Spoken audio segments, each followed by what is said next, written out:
पुढील बातमीकडे। छत्रपती संभाजीनगरमध्ये शिक्षण विभागानं लहान मुलांची शाळा उशिरा सुरू करण्याचे आदेश दिले। नेमका काय आहे शिक्षण विभागाचा हा आदेश, पाहूयात या रिपोर्टमध्ये। थंडीची लाट, सकाळी लवकर शाळेवर काट। 4थी पर्यंतचे वर्ग 9 नंतर भरवा। लहान मुलांसाठी शिक्षण विभागाचा निर्णय। राज्यात थंडीचा कडाका वाढलाय, त्याचा शाळेत जाणाऱ्या लहान मुलांच्या आरोग्यावर परिणाम होतोय।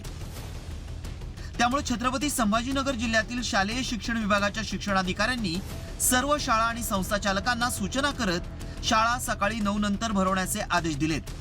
तर आदेशाचं पालन न केल्यास कारवाईचा इशारा देखील देण्यात आलाय।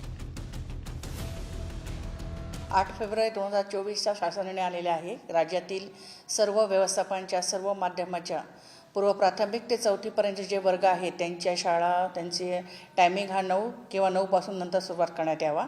त्या अनुषंगाने आमच्याकडे पालकांचे आपण ऑलरेडी अगोदर पत्र काढलेलं आहे, परंतु परत पालकांच्या मागणीनुसार काल एक पत्र काढलेलं आहे आणि पालकांनी या संदर्भात जर काही असेल तक्रार वगैरे असेल की विद्यार्थी सकाळी लवकर शाळेमध्ये बोलवले जातात, आमच्याकडे करावी। आम्ही त्यावर निश्चित त्याच्यावर उपाययोजना करू। डिसेंबर महिन्यातच राज्यात थंडीची लाट आली आहे। संभाजीनगरमध्ये पारा 12 अंशांवर आलाय, त्यामुळे मुलांना कडाक्याच्या थंडीतच शाळेत पाठवावं लागतंय। मात्र आता प्रशासनानं सकाळी 9 नंतर शाळा भरवण्याचा निर्णय घेतल्यानं मुलांच्या आरोग्याची काळजी घेणं शक्य होईल। शाळा सर्वसाधारणपणे 7:15 वाजता भरतात, म्हणजे मुलांना घरातून 6:30ला निघावं लागतं, म्हणजे पालकांना 6 वाजेपासून कामाला लागतं। मुलांना 6 वाजल्यापासून आंघोळ हे ते एवढ्या कडाक्याच्या थंडीमध्ये जर करावं लागत असेल तर नक्कीच ते मुलं सर्दी ताप खोकल्यामुळे आजारी पडणार ना। शेवटी विद्यार्थ्यांचं हित महत्त्वाचं आहे ना। विद्यार्थी जर निरोगी असतील तर ते शिक्षण घेतील, विद्यार्थी जर आजारी असतील तर ते शिक्षण नाही घेऊ शकत ना।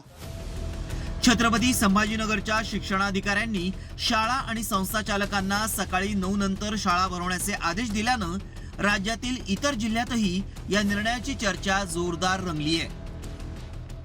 ब्युरो रिपोर्ट, साम टीव्ही न्यूज।